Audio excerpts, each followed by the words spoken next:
La scolarisation des filles demeure un enjeu prioritaire pour le développement inclusif et durable de la Côte d'Ivoire. Certes, les efforts conjugués du gouvernement et des partenaires au développement ont permis de hausser le niveau d'accès des filles au primaire, mais leur maintien dans le système scolaire reste encore un défi à relever.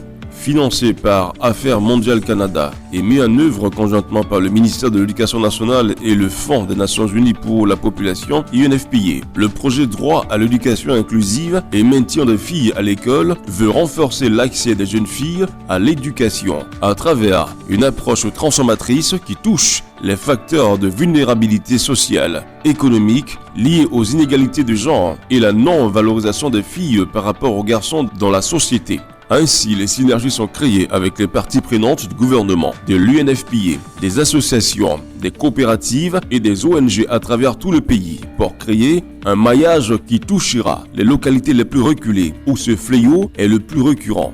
Dans la commune d'Abobo, l'ARCIP, Alliance des religieux pour la santé intégrale et la promotion de la personne humaine en Côte d'Ivoire, organise des rencontres entre guides religieux de différentes confessions. Aujourd'hui, nous avons pu organiser une assemblée communautaire dans le cadre de ce projet avec les leaders religieux, c'est-à-dire les imams et les pasteurs y compris, pour permettre la sensibilisation au niveau des différents leaders et leur permettre de pouvoir véhiculer les informations au niveau de leurs fidèles. Parce que nous disons que si au fur et à mesure que nous parlons avec les leaders, que je aussi parle avec les fidèles, nous savons que quelque chose pourra se faire de beau, surtout au niveau de la scolarisation de nos enfants et surtout de nos jeunes filles. À Boaké, en partenariat avec le Centre Solidarité et Action Sociale, le projet subventionne la coopérative des femmes battantes, un groupe de femmes qui mutualisent leurs efforts. Les bénéfices de leur activité permettent aux femmes d'être autonomes et de scolariser leurs filles. Mon arrivée dans le groupe m'a fait beaucoup de bien. À travers le groupe, cette année, je pourrais scolariser mes filles parce que j'ai 4 filles. Elle vient d'avoir son bac. Désormais, nous sommes autonomes. Et à travers ça, nous pourrons scolariser nos enfants sans l'aide des hommes. Cap sur Yamoussoukro, où l'ONG Renaissance Santé Boaké, RSB, conseille et soutient une coopérative de femmes engagées dans la lutte contre l'insécurité alimentaire, assurant au passage leur autonomie financière. En parallèle du soutien de la coopérative de Zata, l'ONG RSB y anime un espace sûr qui rassemble de nombreux enfants et adolescents, dont ceux des femmes membres de Anoiseur Oumflé. Ils y apprennent des notions de compétences de vie. L'espace sûr, c'est un lieu de rassemblement des enfants.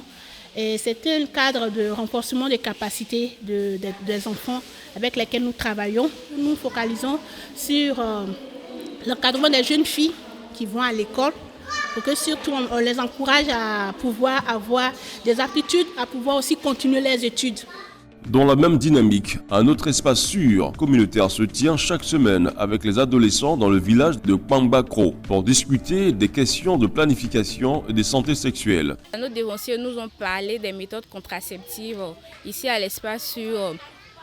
Elles nous ont dit que vu que nous sommes des élèves, si nous sortons avec des garçons, nous avons la possibilité de nous protéger avec les méthodes contraceptives qui peuvent nous empêcher de tomber enceinte. Voilà, il y a aussi des prises en charge. Lorsque nous contractons des infections sexuellement transmissibles, il y a des prises en charge. Et puis lorsqu'il y a aussi des viols, il est important, nous sommes des femmes, nous avons des droits. Il est important de dénoncer ces violences faites aux gens. Après Pambakro, direction Mans, la cité des montagnes, pour rencontrer les jeunes femmes qui font vivre l'Institut de formation et d'éducation féminine, IFEF, où elles mettent au point un produit révolutionnaire qui a changé leur vie. On fabrique serviettes hygiéniques lavables ici. On utilise les tissus. C'est les tissus de chez nous. Les tissus qui ne déteignent pas. Quand on lave, qui ne sort pas de l'eau pour ne pas aussi créer des infections. Bénéficiaire du programme de distribution de ces serviettes hygiéniques lavables, Inès, qui vient d'obtenir son baccalauréat, partage son expérience de leur utilisation. L'année passée, j'ai reçu des serviettes hygiéniques lavables. Et vraiment, j'ai apprécié parce que avant j'utilisais des serviettes hygiéniques jetables. Mais on sent qu'il y a des picotements quand on les porte et on ne se sent pas à l'aise. Quand j'ai reçu les serviettes lavables, d'abord, elles sont jolies et puis c'est confortable. Donc quand tu es à l'école, tu es à l'aise. À Bongouano, le projet a permis de mettre en place des espaces sûrs. Une de ses auditrices explique les changements apportés dans sa vie depuis qu'elle fréquente Espace Sûr. Depuis que j'ai suivi la formation et il y a eu des bonnes notes à l'école, ma maman est très fière de moi. Depuis ONG a envoyé cet Espace Sûr à Bongouano, ma fille, elle allait suivre les formations. Elle a repris la classe. Cette année, ça a marché, elle passe en 3e. La région de l'Est de la Côte d'Ivoire est une zone où les indicateurs d'accès au cycle primaire et secondaire demeurent un défi. À Bouna, l'espace Amis des femmes se réunit fréquemment pour trouver des solutions aux problèmes récurrents de la déscolarisation des jeunes filles. Nous avons une franche collaboration avec l'administration. Donc nous rencontrons les jeunes filles pour prendre leurs préoccupations, leurs besoins. Nous allons vers l'administration pour voir si ces problèmes-là peuvent être réglés. Donc nous partons vers les mamans aussi. Nous leur conseillons de maintenir ces filles-là à l'école jusqu'à ce qu'elles aient au moins le BPC pour pouvoir faire quelque chose dans la vie. À 70 km de Bouna, la ville de Doropo possède un autre espace ami de femmes. Malgré les pressions et menaces qu'elles subissent, les engagements des femmes demeurent intacts. La fille, elle passe en 3e avec 14 de moyenne. Et les parents sont d'accord pour le mariage. Nous, on a dit non, la fille, elle a 15 ans. Elle est mineure. Le mariage ne peut pas se faire. Et moi, avec la présidente, comme on était les premières personnes à sensibiliser les parents, donc tout est reposé sur nous. Bondoukou constitue la dernière étape de la tournée. La ville aux 1000 mosquées dispose aussi d'un cadre de concertation initié par l'ARCIP, dédié aux leaders religieux qui débattent sur l'opportunité de maintenir les filles à l'école. Autre activité initiée par l'ARCIP, le dialogue intergénérationnel qui permet à parents et enfants de communiquer et d'échanger franchement sur les sujets sensibles.